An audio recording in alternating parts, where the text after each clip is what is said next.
Meus queridos irmãos, minhas queridas irmãs, aproveitando o clima dessa manhã, aproveitando as boas energias e as boas vibrações, nós vamos adentrar uma temática extremamente importante e desafiadora. E eu queria parabenizar a Federação Espírita do Distrito Federal pela escolha do tema, porque eu não estou exagerando. A temática desse congresso tem o potencial de salvar uma encarnação. E talvez seja a sua. Então seria muito importante que nós realmente nos dedicássemos a isso, para que a gente pudesse não só estar preparado para aplicar aquilo que essa temática vai nos trazer para a nossa vida, mas que também nós possamos levar isso para as outras pessoas. Levar isso para onde nós estivermos, no ambiente familiar, no ambiente de trabalho, de convívio social. Porque muitas criaturas na atualidade vivem verdadeiros infernos na própria vida.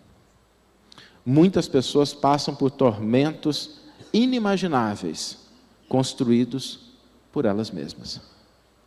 Se a gente pegar as últimas estatísticas, nós vamos perceber que os casos de depressão, ansiedade, transtornos mentais, burnout, aumentaram mais de 50% somente no ano passado, 2024, em relação a 2023.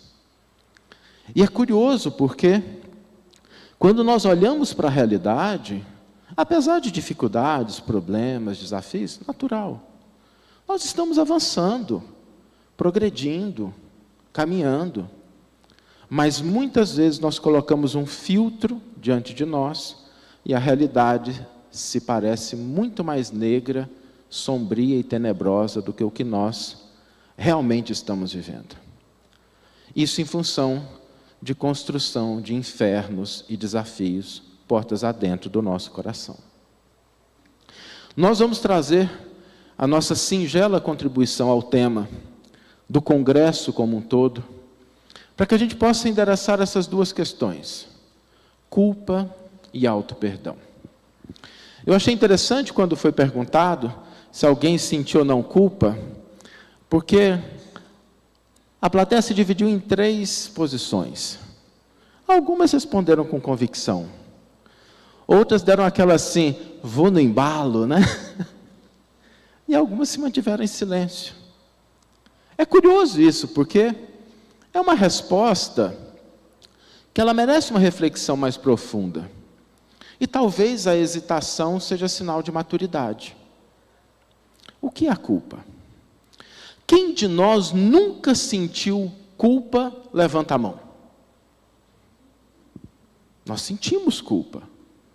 A culpa está presente na nossa vida. Mas nós precisamos entender o papel da culpa. O que a culpa representa. O que ela tenta nos dizer, qual é a mensagem que ela nos traz. A culpa, ela faz parte da nossa estrutura psicológica. Não é possível eliminá-la. Aliás, a ausência de culpa é uma psicopatia. A pessoa que não sente culpa por nada do que fez, é um psicopata. A culpa, ela está na nossa vida como uma função.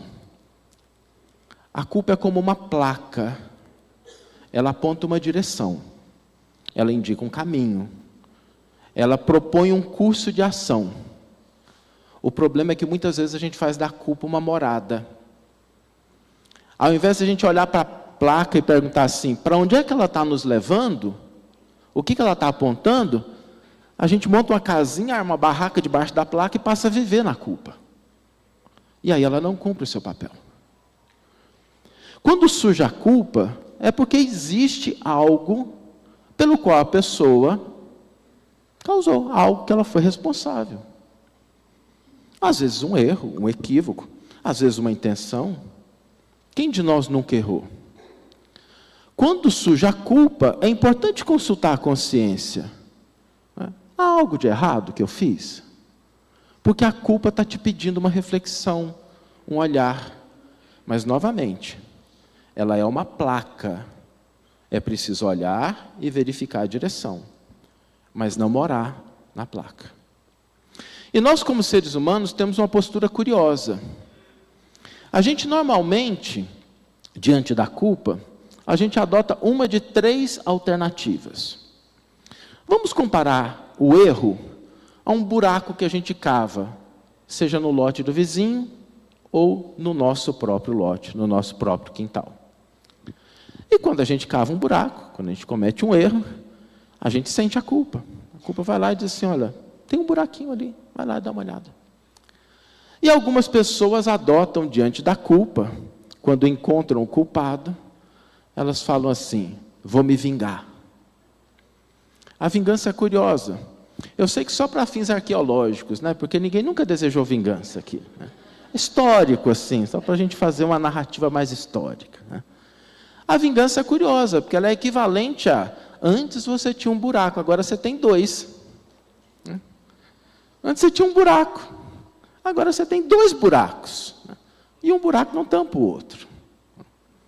Mas existe uma segunda alternativa, que é quando a gente busca a reparação. E a reparação ela é importante, já é um avanço. É um buraco a menos. Mas a reparação, ela é como você ir lá e tampar o buraco. Voltou o jogo à estaca 0. Não resolveu nada. Você voltou à estaca 0. Porque se a pessoa que causou o problema, se a pessoa que se equivocou, ela não se transformar, e ela não começar a agir de uma forma diferente, as chances são de que daqui a pouco vai acontecer o quê? Outro buraco. Né? E às vezes a gente vai seguindo a vida assim, não é? Cavando, tampando, cavando, tampando, cavando, tampando. Existe uma terceira alternativa, que é o crescimento, o aprendizado, o desenvolvimento, o progresso. E para isso nós estamos aqui. Para a gente parar de cavar buraco e tampar, e a gente avançar. A gente agir.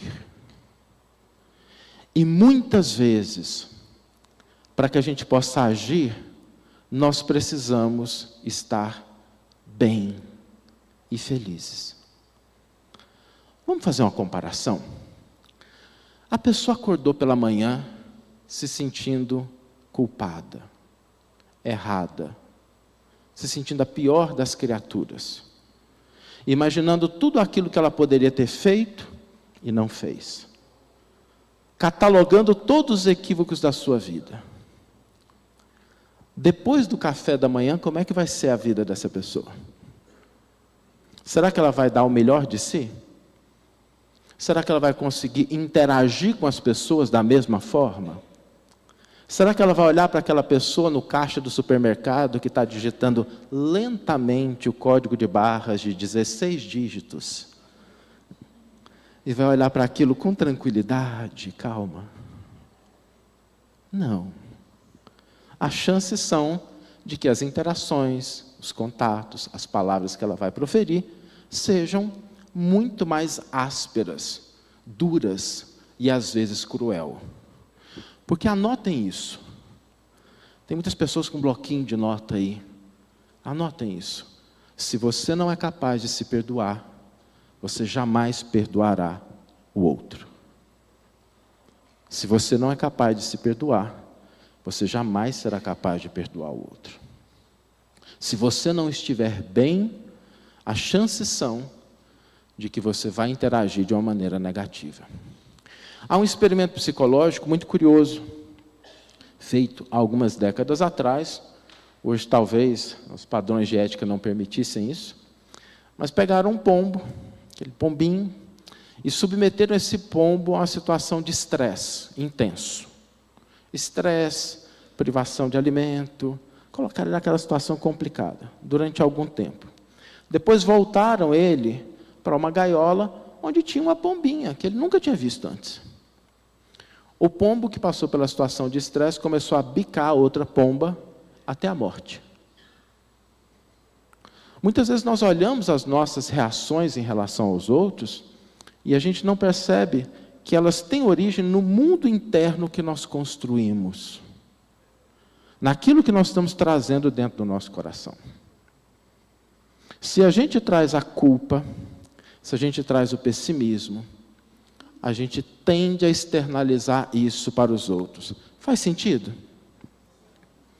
Agora, se a gente estiver bem, se a gente estiver leve, se a gente estiver confiante, se a gente estiver acreditando em nós, se a nossa autoestima não precisa estar lá nos píncaros de nosso lar, mas está aqui, pelo menos no nível aceitável, como é que a gente vai agir com as outras pessoas?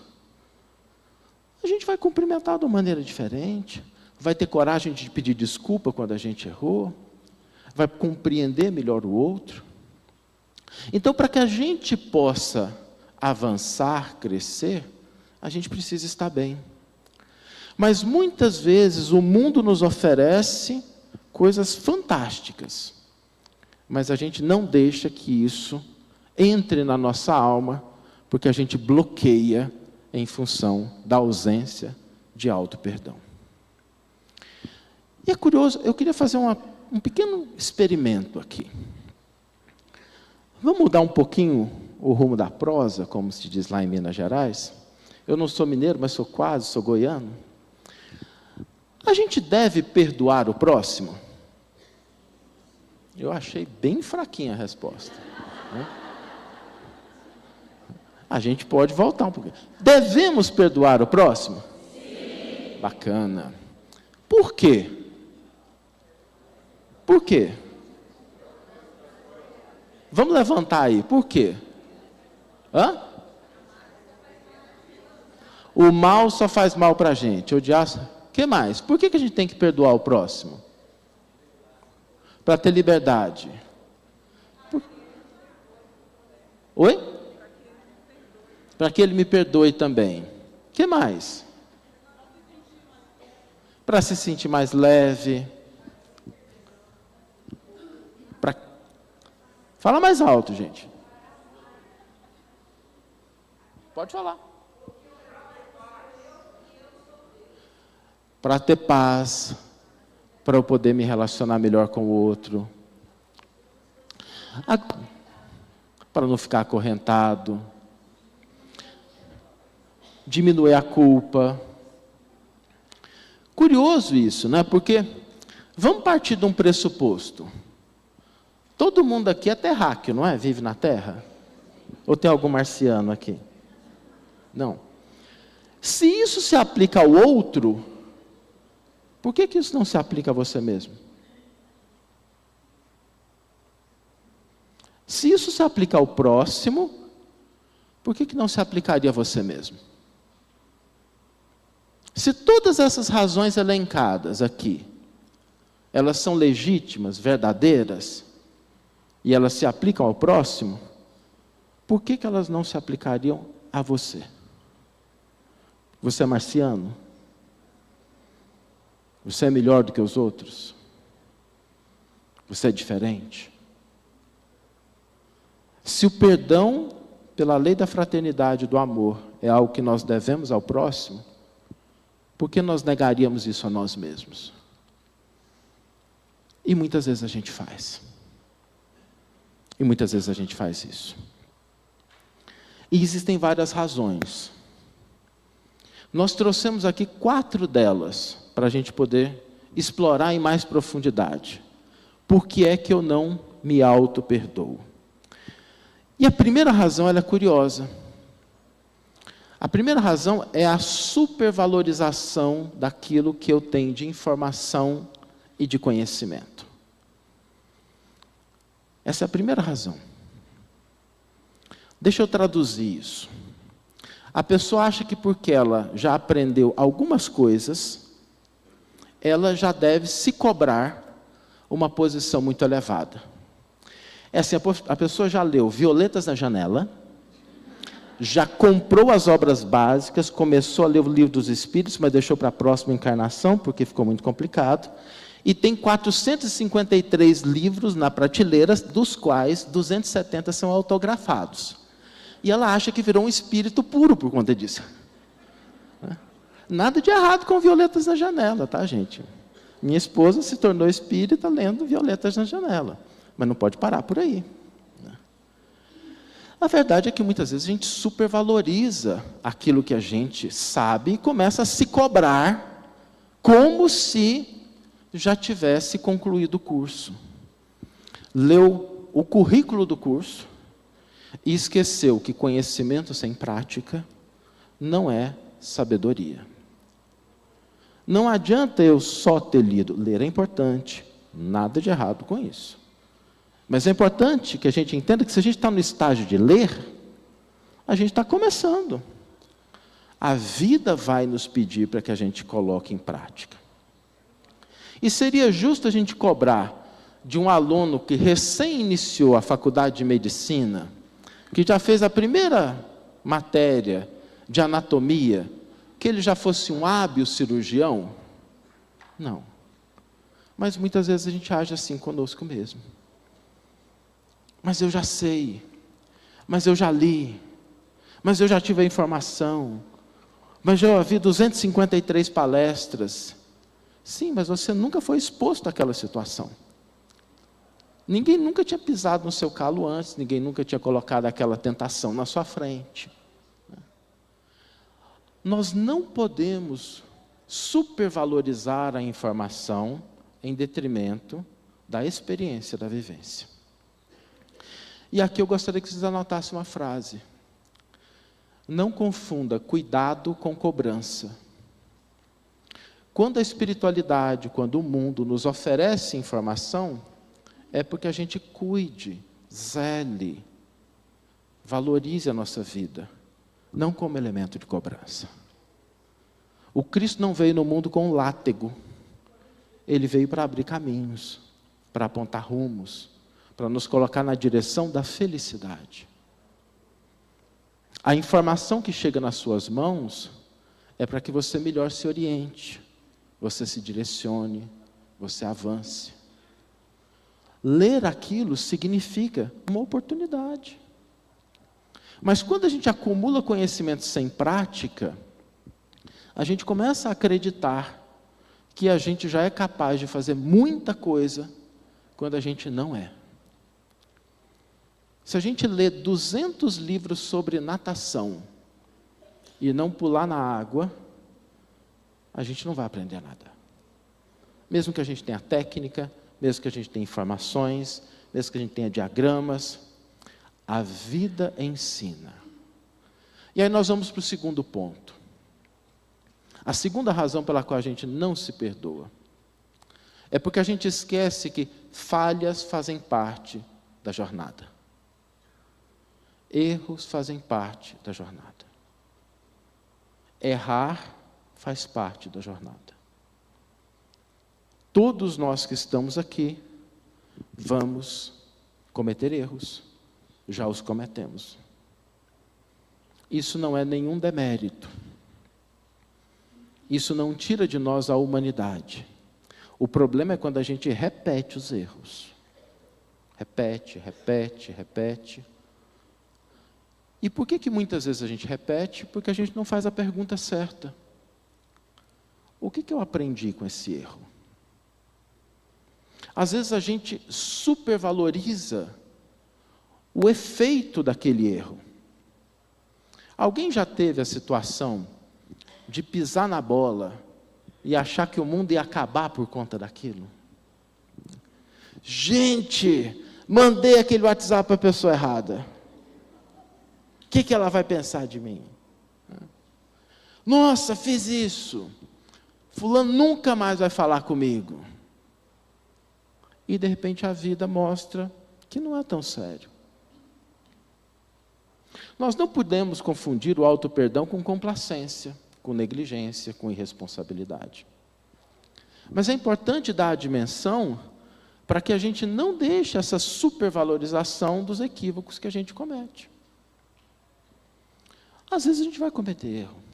Eles fazem parte da jornada. E a gente precisa aprender com esses erros.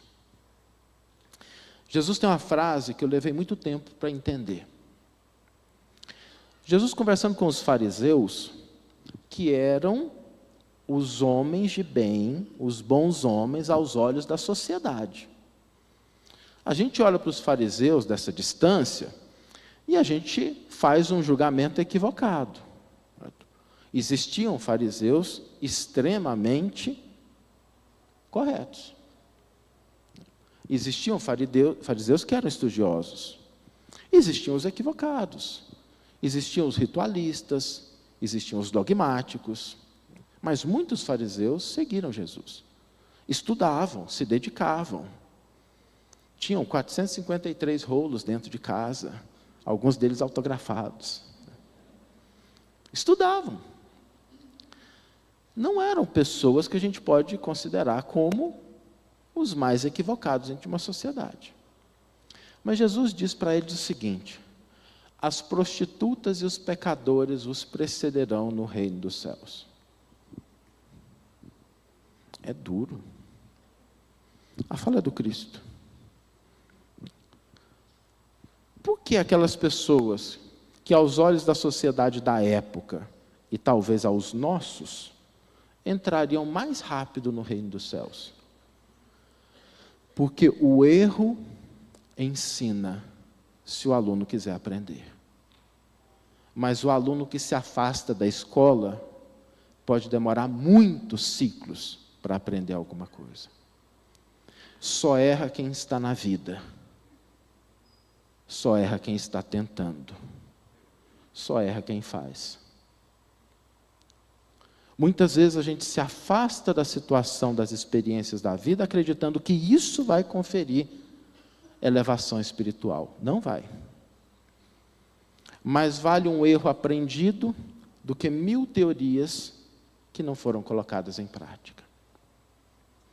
Então, muitas vezes nós precisamos ter cuidado, porque o erro sinaliza que você tentou, que você fez, e que o resultado não foi o que você esperava. E está tudo bem, se você se dispõe a corrigir, a se melhorar, a avançar, a transformar aquilo em algo que te eleve, algo que te coloque num patamar melhor do que aquilo que você estava. Porque a pretensão de nunca errar leva muitas pessoas à depressão, leva muitas pessoas à crise de ansiedade. Como que eu, espírita, fui fazer aquilo? O que vão pensar de mim se souber isso? Essa postura é uma postura infantil. É uma postura de quem não entendeu ainda o nosso caráter de humanidade. Terceira razão. Quando nós tomamos de maneira equivocada modelos e padrões. Nós devemos ter modelos, pessoas que nos inspiram, mas nós não devemos tentar ser cópia de ninguém. Então escrevam aí. Devo ter pessoas que me inspiram, mas nunca tentar ser cópia de ninguém. Porque apesar das rosas serem da mesma espécie, não existe nenhuma rosa igual à outra, que floresce no mesmo tempo e no mesmo lugar. Cada ser humano tem as suas características, tem a sua essência, tem a sua tarefa, tem a sua proposta. Nós devemos ter aqueles que nos inspiram, mas não devemos tentar ser cópia deles. Porque quando a gente começa a tentar ser cópia dos outros, a gente começa a copiar as coisas que a gente dá conta de copiar, né? Aí a pessoa quer ser igual a Jesus, e a primeira coisa que ela faz é deixar o cabelo crescer e usar uma manta. Está igualzinho para botar a foto no Instagram. Mas e internamente? Aí a pessoa começa a falar assim, não, eu tenho que ser igual ao Chico. Aí a primeira coisa que ela quer copiar do Chico é a pobreza. Não, mas eu sou igual ao Chico, eu sou tão pobre. Aí a gente esquece que o Chico não era pobre, ele abriu mão de muita coisa. E existe uma certa diferença entre você abrir mão do dinheiro e de você não ter o dinheiro. É diferente, não é? A pessoa lê o livro Renúncia, que eu adoro, é um dos meus livros espíritas favoritos, e ela acha que já é igual ao Alcione. O sofrimento e as dores pelos quais ela passa São aquelas marcas da Alcione na encarnação dela. Aí eu pergunto para ela, você veio de Sírios também? Né? Não veio.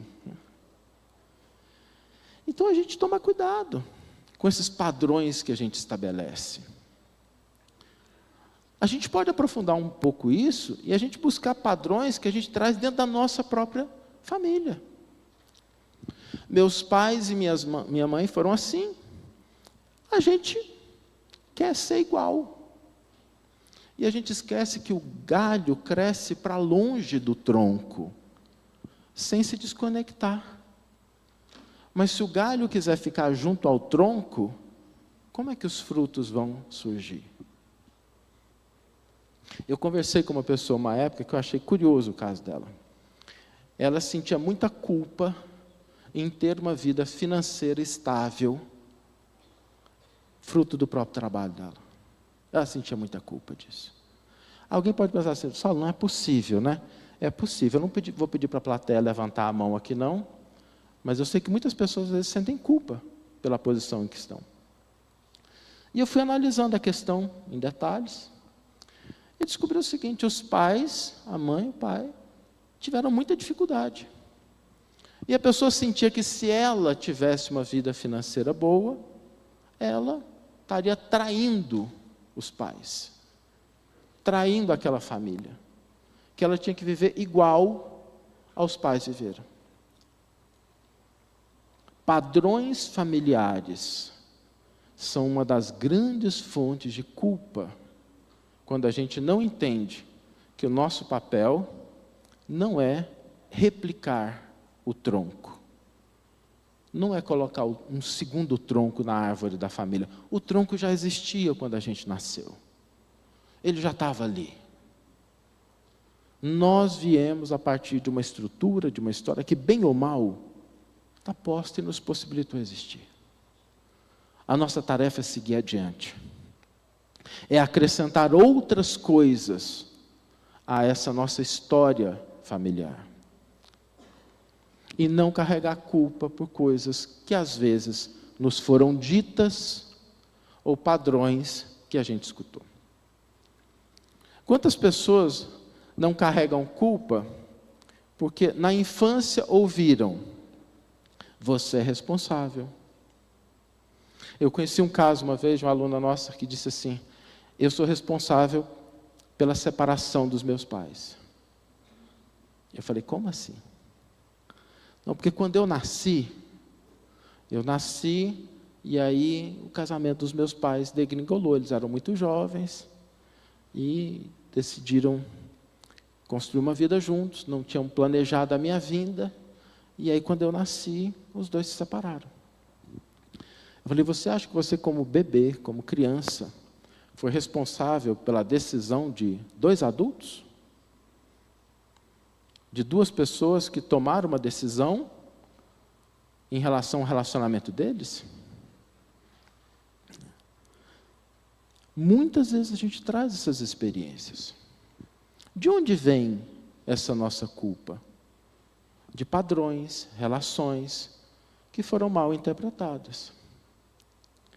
Começar a construir um processo de libertação desses padrões, começar a ter padrões positivos, exige uma reconexão conosco.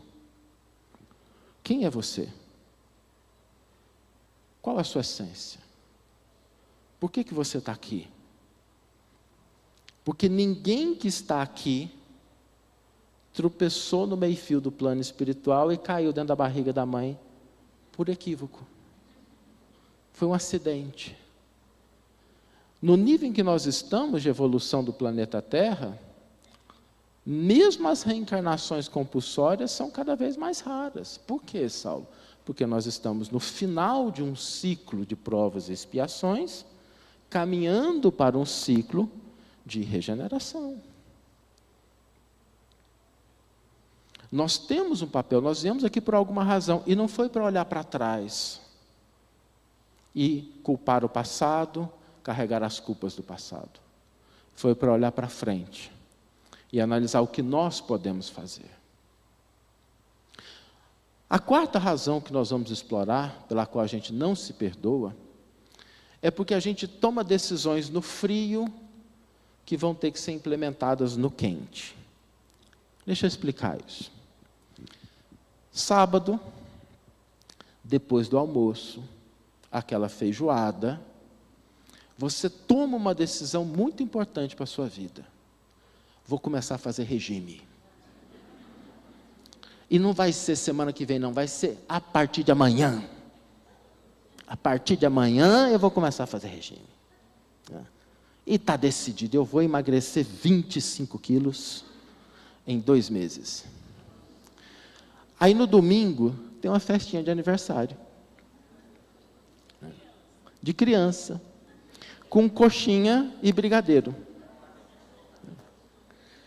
Aí aquela decisão que você tomou, todo convicto e convicta, depois da feijoada, quando chega no final das 4 horas de festa, você ter corrido a festa inteira atrás do seu filho, você olha para aquela coxinha, olha para aquele brigadeiro, e faz o quê? Só um! Por que acontece isso? Porque a gente tomou uma decisão no frio, e a gente vai ter que implementar ela no calor da vida. E se a gente faz isso com muita frequência, a gente vai acumulando frustração. Eu tenho uma amiga que é curiosa. Sempre que ela chega, no começo de um ano, ela faz a lista de tudo que vai torná-la um espírito puro que ela vai realizar no ano seguinte. E aí, quando ela chega no final do ano, ela descobre que não fez nada e passa dezembro inteiro em estado de pré-depressão para chegar em janeiro e refazer a lista. Então, às vezes vale a pena a gente ser um pouco mais bondosa conosco mesmo. O que eu consigo implementar? O que realmente dá para fazer? Eu me lembro uma vez que eu estava num jantar com o Arthur Valadares. Arthur é uma pessoa extraordinária. E ele é vegetariano, né? Não é igual muitos vegetarianos, porque normalmente o vegano, o vegetariano, você sabe porque ele te conta, né? Ele vai te falar que é. Mas o Arthur, ele é reservado, mas uma pessoa sabia. Aí sabia que o Arthur era vegetariano, virou para mim e perguntou: Saulo, você é vegetariano também? Eu falei: está na lista. Está na lista. Item 929. Para essa encarnação, eu resolvi cuidar do 1 ao 13. Então, pelos meus cálculos, dentro de umas 9 encarnações, ou 10, se tudo correr bem, né, eu vou dar conta de começar. Então, a gente ser um pouco mais bondosa conosco mesmo. O que você dá conta de fazer? E isso é fundamental. Porque a nossa disciplina, a nossa motivação, a nossa capacidade de ação, a nossa espiritualidade, são coisas que precisam ser exercitadas e fortalecidas. E não existe construção de espiritualidade, de disciplina, sem exercício. Só que se você vai começar a fazer o exercício, e de cara, você começa com algo que está além das suas possibilidades, o que vai acontecer? Você vai se lesionar, você vai se machucar, e você não vai fazer isso no próximo dia. E às vezes a gente vê isso dentro do próprio movimento espírita. A pessoa, diante de uma falha, ela se afasta. A pessoa está passando por um problema em casa, ela vai fazer atendimento fraterno na outra casa espírita. Por quê? E como é que eu vou falar para aquelas pessoas que estão ali que eu estou com esse problema? Como é que eu vou compartilhar com aquelas pessoas do grupo de pais que eu estou com esse problema? Como é que eu vou dizer naquele grupo mediúnico que eu estou com esse problema? A pessoa, ela é médio esclarecedor num grupo e obsidiada no outro. Então, assim, segunda, ela é médium de esclarecimento. Terça, ela é obsidiado. A gente faz parte disso tudo. Nós somos seres humanos. Nós estamos aqui, e eu me incluo, com essa possibilidade de aprender, de construir, de avançar. Mas nós não vamos conseguir avançar sem nos auto-perdoar. Sem reconhecer que a vida é uma oportunidade para que a gente adquira humanidade. Humanidade. Raras criaturas no mundo estão aqui à conta de espíritos puros. Existem. Nos inspiram, nos orientam. Mas trilhar a jornada do nosso crescimento é algo que só nós podemos fazer. E a cada dia, a vida nos dá um voto de confiança. Nesse momento eu quero falar só para os encarnados aqui. Você acordou hoje, não acordou? Você levantou, abriu o olho. Esse gesto pode parecer simples, mas ele é uma confiança na misericórdia divina de que hoje você vai fazer algo melhor da sua vida. De que hoje você vai ser capaz de dar mais um passo, de avançar um pouquinho, de repente corrigir um pequeno defeito. A misericórdia paterna não espera que os filhos se transformem da noite para o dia, porque, como diz Emmanuel, a natureza não dá saltos. Não se pode cobrar o fruto maduro da semente que acabou de ser plantada. E a natureza, ela nos dá exemplos tão bonitos, né? A semente não fica se cobrando porque ela ainda não é árvore. Alguém já pegou uma semente de abacate com um processo depressivo porque ainda não estava dando fruto? Eu nunca vi isso. Você planta a danada da semente, o que acontece? Ela começa a fazer o seu trabalho, devagarzinho. Lançar as raízes, botar uma folhinha para fora, começar com o tronco. Daí, alguns anos, ela avança, tem uma copa, aí começa a dar frutos. Por que ignorar o exemplo da natureza nas nossas vidas? Por que negligenciar a bênção do dia, da hora, com sentimentos de culpa, de autocondenação? Por que nos julgar capazes de realizar algumas coisas que nós ainda estamos aprendendo? E, novamente, quando a gente não é capaz de se amar, de se auto-perdoar, a gente age da mesma forma com o outro. E a gente vê isso na atualidade. Um processo na humanidade em que as pessoas são extremamente críticas em relação às outras. E normalmente, não estou dizendo que sempre, mas normalmente quando você vê uma pessoa muito dura com o outro, quando ela cobra muito do outro, quando ela exige muito do outro, quando ela vê muito facilmente os defeitos do outro, isso também se aplica a ela. Isso também é a realidade que ela constrói. Então vamos construir uma vida mais leve. Entender que nossa proposta aqui é de avançar, de dar um passo seguro, de construir algo interno. E que talvez não vai dar os frutos no momento que a gente espera. Mas se auto-perdoar significa resgatar a nossa humanidade. A nossa condição de seres humanos, a nossa condição de pessoas que estamos aqui, matriculados numa escola, ainda nas primeiras matérias, nas primeiras cátedras, que nos convidam a amar o próximo, assim como nós amamos a nós mesmos. Se nós não reconhecermos em nós as limitações, as dificuldades, os problemas, como enxergá-las no outro? Se nós não nos auto-perdoarmos, como a gente perdoar o outro? Se a gente não resgatar o senso de humanidade, como construir uma humanidade melhor? Por isso, auto-perdão é um convite para que a gente, começando de nós, a gente possa construir uma sociedade melhor. Muito obrigado.